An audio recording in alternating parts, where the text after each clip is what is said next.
24 assembly స్థానాలు తీసుకుంటే ఇంతేనా అంటున్నారు. 24ఏనా, ఇంతేనా? మనవాళ్ళు కాదు, అవతలి వాళ్ళకి తెలియట్లా. బలి చక్రవర్తి కూడా వామనుణ్ణి చూసి ఇంతేనా అన్నాడు.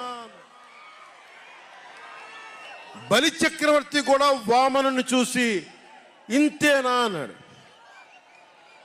నెత్తి మీద కాలు పెట్టి బలి చక్రవర్తిని అధాపాతాళానికి తొక్కుతున్నప్పుడు తెలిసింది ఎంతో అని.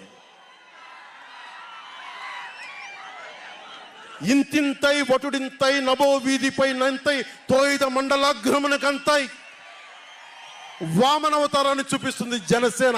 జగన్ గుర్తుపెట్టుకో, అధాపాతాళానికి తొక్కకపోతే నా పేరు పవన్ కళ్యాణే కాదు, మా పార్టీ జనసేన.